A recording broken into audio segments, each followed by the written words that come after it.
When my first child was born, I remember looking up sourdough and wanting to learn more about it. It was such an intimidating thing though, because I had no idea what I was doing, and some people had some really precise ways of doing things, and I just thought, oh man, how am I supposed to do that and take care of kids and be able to like move across the world with it? I could never build it up in time. Well, fast forward like 8 years later, I was so lucky as to have a friend of my mother's who had a sourdough starter and made the most amazing pancakes with it. She was generous enough to give me some, and I played with it and had a great time for a few more weeks before we went back abroad. She told me that you can dehydrate it like this and make it into these little flakes. All you do is stick it out onto like a piece of parchment paper and stick it in your oven with only the light on. And you leave it there for about 24 hours until it dries up, and then you just crumple it up into these flakes. Then you can stick it in a plastic bag and stick it in your suitcase and take it with you wherever you go, which I thought was amazing. And that's been the nemesis to all of my great sourdough stories.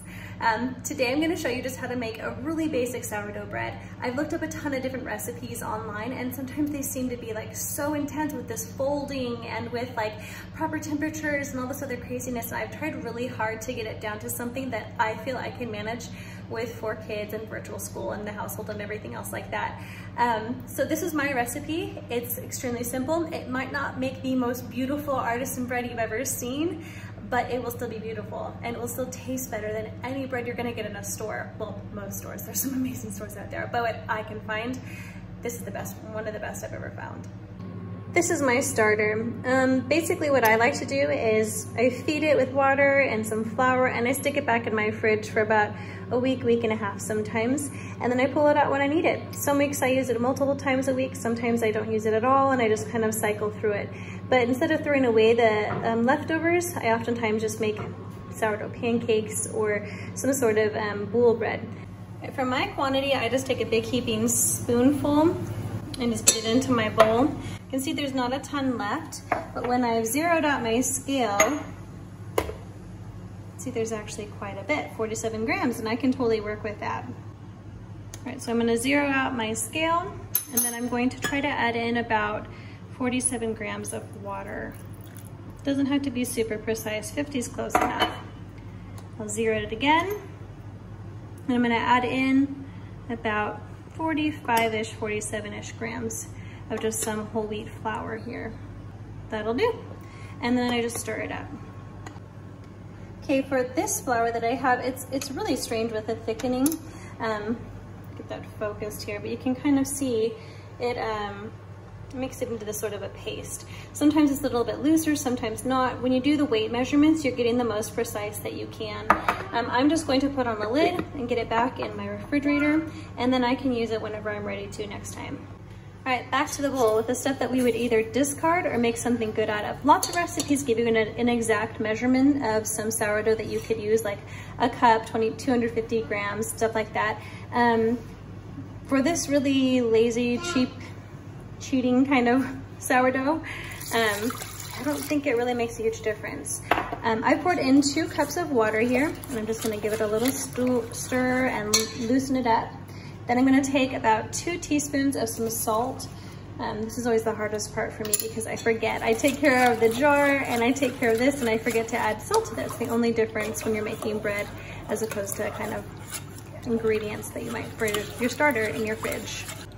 This is the flour that I'm using here. It's a whole wheat flour, but there's gotta be some sort of thickening agent in it or something in it. I'm not quite sure. So my recipe kind of varies between 4 cups and 5 cups of flour. Just now I've added 2 cups of wheat flour.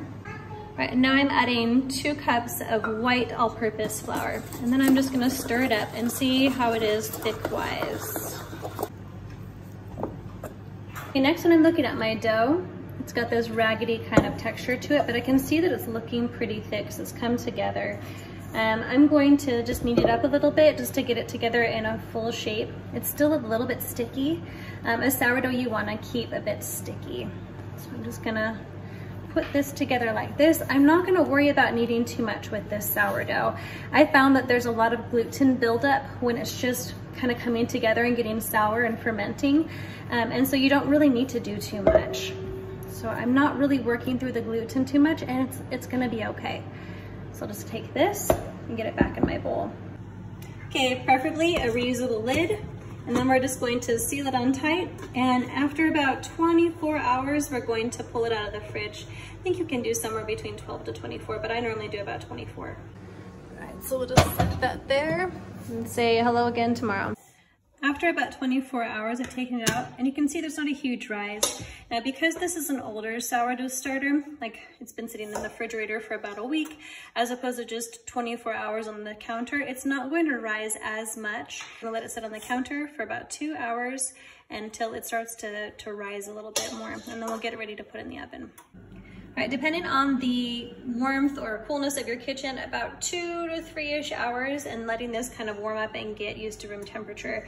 I set my oven to about 415, and I've stuck my Dutch oven, Le Creuset pot here in the oven to kind of warm up with the oven. Now I'm gonna take it out and prepare it for my bread. All right, we're gonna use some baking cooking paper like this. This is really great. I've actually come to start using this more so than like any wax paper or saran wrap or anything, because it's so much more versatile and it breaks down so much better when you're considering environmental things as well.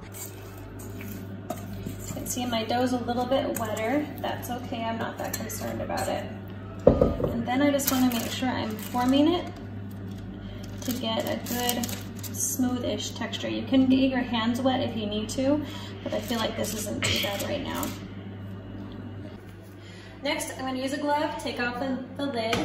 I have taken off the lid without a glove once, it was awful painful. Then I'm going to gather up the edges of my bread, and I'm just going to dunk it in there. Ice, use lots of ice if you don't remember your glove. So much ice. Then put your lid back on. And then I'm going to go directly back into my oven. It's hot. And we're just going to let that cook for about 30 minutes. All right, so we are going to get this oven open. And I'm going to just pull it out carefully, super hot, and just take off the lid. So you can see it looks pretty good already, but what we're going to do now is stick it in for another 35 minutes and let it get golden and crisp. All right, out of the oven, it looks like this and has a great sound. And that crispiness, gather it all up and take it out of here to cool. It's really important to let a sourdough bread sit. You don't want to cut it up right away. There's still a little bit of cooking that goes on in here. So let it sit for at least 20 minutes, maybe even 30, and then slice it up. It'll be kind of doughy and gummy if you do that, but if you wait, it'll be perfectly cooked and it'll be so delicious. Toasting this is amazing on day 2 and 3 even, or if you want to the same day, but man, I love it just hot like this with a bunch of butter.